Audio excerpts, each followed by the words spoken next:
A very good morning to all of you.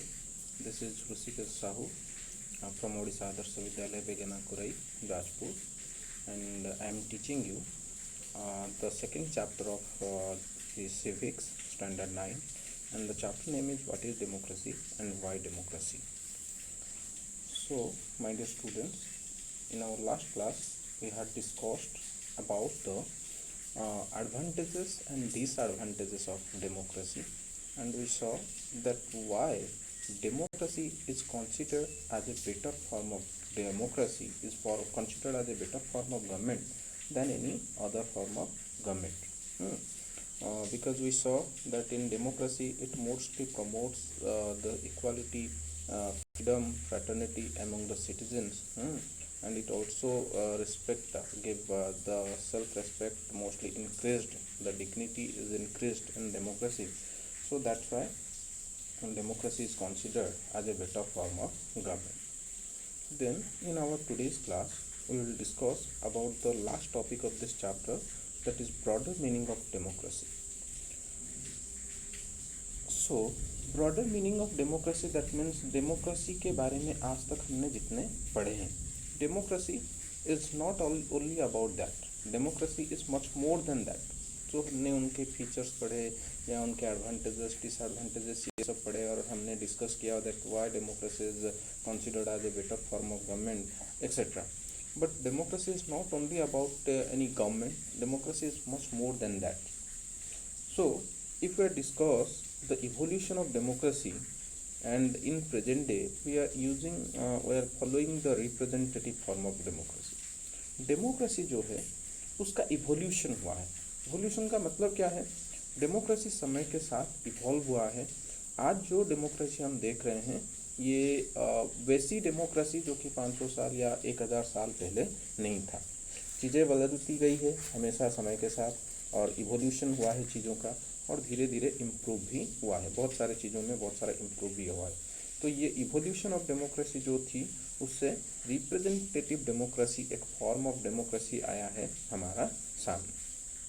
तो question आता है that what is representative democracy. Representative democracy is one type of democracy where people choosing their representative on behalf of them to take decision.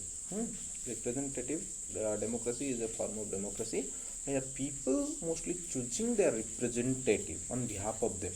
तो वो खुद के लिए, खुद के बदले में, जो कि डिसीजन मेकिंग के लिए जो कि अपने रिप्रेजेंटेटिव को चुनते हैं, और लोग खुद डिसीजन मेकिंग में पार्टिसिपेट नहीं करते हैं, वो अपने चुने हुए रिप्रेजेंटेटिव के द्वारा डिसीजंस लेते हैं.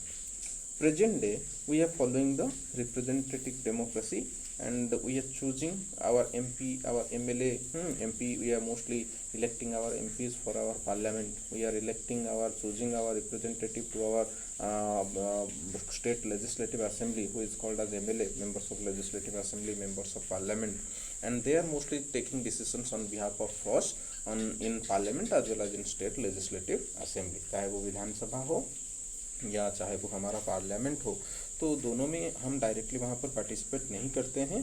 और वहाँ पर क्या होता है, जो कि हम हमारे द्वारा चुने गए रिप्रेजेंटेटिव्स जो होते हैं, तो वो लोग जो कि हमारे लिए डिसीजंस लेते हैं.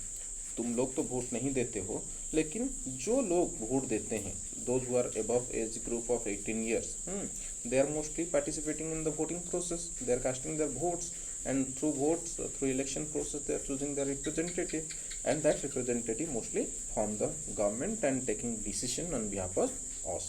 That's why it is called as the representative democracy.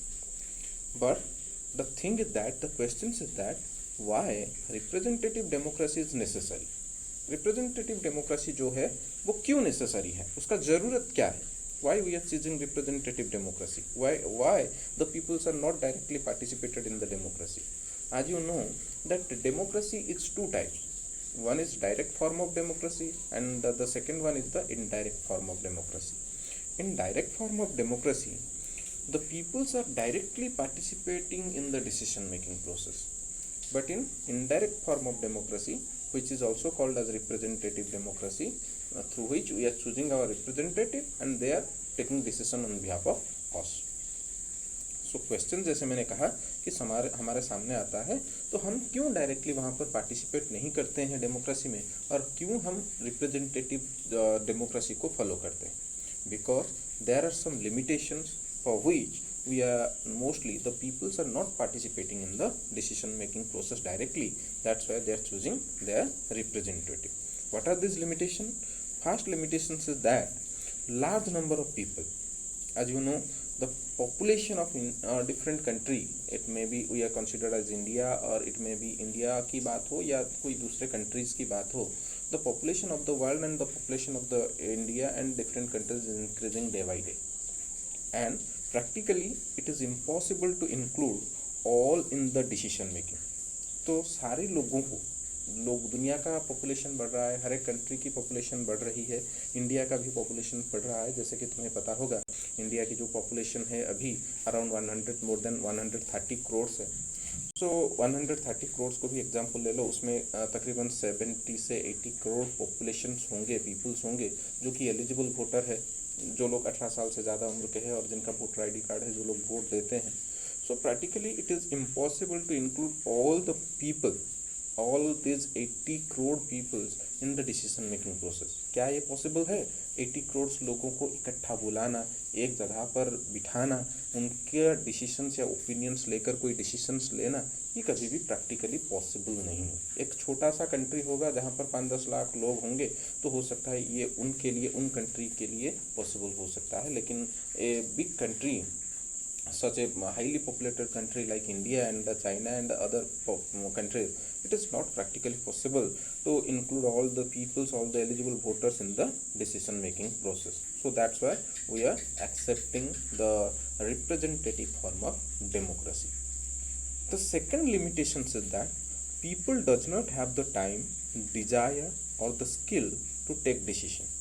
इसका मतलब क्या होता है कि हो सकता है कि पॉसिबल हो गया हम 70 करोड़ या 80 करोड़ पॉपुलेशन को एक जगह पर बुलाएंगे, ओके, लेकिन क्या सब लोगों के पास उतना टाइम होगा जितना टाइम डिसीजन मेकिंग के लिए चाहिए?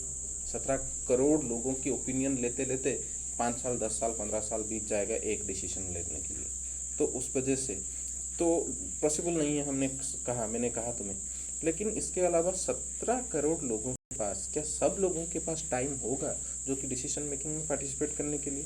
सब लोगों का इच्छा भी नहीं होगा, डिज़ायर्स नहीं होगा कि मैं उस डिसीजन मेकिंग में पार्टिसिपेट करूं। और some people don't have the perfect skill to take decision. सब लोगों का वो स्किल्स नहीं होता है कि वो क्या सही है क्या गलत है, डिसीजन लेने का जो क्षमता लोगों के पास नहीं होता है। तो उस वजह से हमने क्या किया है, due to all this limitations we have accepted the representative form of democracy in our present day. So we are not participating directly in the decision making process, but we are choosing the representative on behalf of us through the process of election, and that representative taking decision on behalf of us in the parliament as well as in the state legislative assembly. Okay, these are the limitation. तो हमने यहाँ पर election के बारे में पढ़ा, government के बारे में पढ़ा, बट वो कह रहा है what is the broader meaning of democracy? Broader meaning of democracy means sometimes we use democracy for organisations other than government. Government के अलावा, गवर्नमेंट के स्पीयर से बाहर निकलते हुए हम भी डेमोक्रेसी को यूज करते हैं। कैसे? एग्जाम्पल ले लो, take an example. We are a very democratic family. Sometimes we are talking, we are saying that we are a very democratic family. Whenever a decision has to be taken, we all sit down and arrive at a consensus. My opinion matters as much as my father's. तो घर में भी ऐसा होता है, हमारा घर में भी ऐसा होता है कि हम वहाँ पर क्या करते हैं, जो कि एक साथ सब लोग घर के जितने फैमिली मेम्बर्स होते हैं, all the family members mostly sitting together and taking a decision, sit down and arrive at A consensus. एक ओपिनियन में एक फाइनल डिसीजन वो लेते हैं। वहाँ पर तुम्हारे पेरेंट्स की ओपिनियन का वैल्यू जितना होता है, तुम्हारा ओपिनियन को भी उतना ही वैल्यू दिया जाता है। सब लोग एक साथ वेट कर वहाँ पर हम क्या करते हैं, जो कि डिसीजन लेते हैं। तो उस वजह से यहाँ पर हमारा फैमिली में भी जो कि डेमोक्रेसी का टर्म को हम यूज़ करते हैं। देन उसी तरह हम कभी कभार क्लास में भी तुम लोग शायद ऐसा सोचते होंगे, I don't like that teacher who do not allow students to speak and ask questions in the class. I would like to have teachers with democratic temperament. सो जो लोग, जहाँ पर तुम लोगों को ऐसा जो कि सोचते होंगे कि जो मैं वो टीचर को ऐसा नहीं चाहता हूँ, इस तरह का टीचर को मैं लाइक नहीं करता हूँ जो बच्चों को सवाल पूछने का अधिकार ना दे, क्योंकि सब लोगों को डेमोक्रेसी में सवाल पूछने का अधिकार है। Because democratic form of government is accountable form of government and democratic form of government is always answerable form of government. तो वहाँ पर टीचर को सवाल पूछने का अधिकार है, किनका? न स्टूडेंट का। स्टूडेंट को भी क्लासरूम सिचुएशन में भी हम क्या करते हैं, जो कि डेमोक्रेटिक आइडियोलॉजी को फॉलो करते हैं। So it is not only about government, in our family, in our school, in every sphere the democracy, the ideology of democracy can be implemented. One leader and his family members decide everything in this party. How can they talk of democracy? अगर एक party में उनके ही एक leader या उसके family member सारे decisions लेते हैं, तो उस तरह की पार्टी को भी हम डिसीजन, जो कि डेमोक्रेसी नहीं कहेंगे या डेमोक्रेटिक पार्टी नहीं कहेंगे। तो डेमोक्रेटिक पार्टी या डेमोक्रेसी उसी को कहा जाएगा जहाँ पर सब लोग मिलकर डिसीजंस लेते हैं। So democracy is not only about government. The democracy can be used in every sphere of life. In any sphere of life, you can use that democratic ideology in your family, in your school, in your organization, in your institution. So it is not only about government. You can use that ideology in every sphere of life. This is the broader meaning of democracy. Okay, is that clear? Then the next topic वो कह रहा है, देखो, that democracy versus good democracy. As I told you, what do you mean by democracy and good democracy? Democracy is a principle we adopted or followed that in different sphere. But what do you mean by good democracy? Just like governance and good governance. Governance का मतलब क्या होता है कि सब कुछ ठीक ठाक चल रहा है, और गुड गवर्नेंस का मतलब क्या होता है, सब कुछ बिल्कुल बहुत अच्छे से चल रहा है। तो उसी तरह ये जो डेमोक्रेटिक प्रिंसिपल्स है उसको सही मायने में इम्प्लीमेंट करना, उसकी डिफरेंट फीचर्स को सही मायने में फॉलो करना, रूल्स रेगुलेशंस को फॉलो करना, वो एक कंट्री अगर फॉलो करता है तो उस कंट्री को एक गुड डेमोक्रेटिक कंट्री या गुड डेमोक्रेसी कहा जाता है। Why? Because good democracy includes consultation and consent of all those who are affected by that decision. What do you mean by consultation? That means before taking any decision in democracy, we are mostly consulting with different people, those who are affected by that decision. उस decision से affected होने वाले लोगों से पहले democracy में क्या किया जाता है, जो कि डिस्कशन किया जाता है, कंसल्टेशन किया जाता है। कंसेंट का मतलब उन लोगों का ओपिनियन लिया जाता है, फिर जाकर डेमोक्रेसी में कोई डिसीजन लिया जाता है। तो उस वजह से इसको हम गुड डेमोक्रेसी कहते हैं। तो देखो, ये टॉपिक तो ख़त्म हुआ, ये चैप्टर भी कंप्लीट हुआ। आज तक हमने जो पढ़ा, जैसे कि different features of the democracy, the disadvantages of the democracy, the advantages of the democracy, the broader meaning of democracy, whatever we learn, बहुत सारे चीज़ों के बारे में हमने पढ़ा। लेकिन at last we can saw and I can say that no country is perfect democracy and we the people make it. कोई भी country नहीं है, not a single country in all over the world can be called as a perfect democratic country, but the people of that country can make it a good democratic country. जो लोग हैं, अगर लोग उस democratic principles को सही मायने में फॉलो करेंगे, सही जो कि डेमोक्रेसी की फीचर्स को, उसकी डेमोक्रेसी को, आइडियोलॉजी को, प्रिंसिपल को सही मायने में फॉलो करेंगे, डेमोक्रेटिक रूल्स और रेगुलेशन को सही मायने में फॉलो करेंगे, तब जाकर एक कंट्री जो होता है वो एक गुड डेमोक्रेटिक कंट्री हो सकता है, गुड डेमोक्रेसी हो सकता है। This is all about the broader meaning of democracy. In next video we will discuss about some frequently asked questions. तो किस तरह का क्वेश्चंस आता है, हम कुछ शॉर्ट क्वेश्चंस, 1 मार्क वाला क्वेश्चंस और कुछ लॉन्ग क्वेश्चंस भी नेक्स्ट वीडियो में मैं तुम्हारे साथ डिस्कशन करूँगा। That's all for today. Thank you.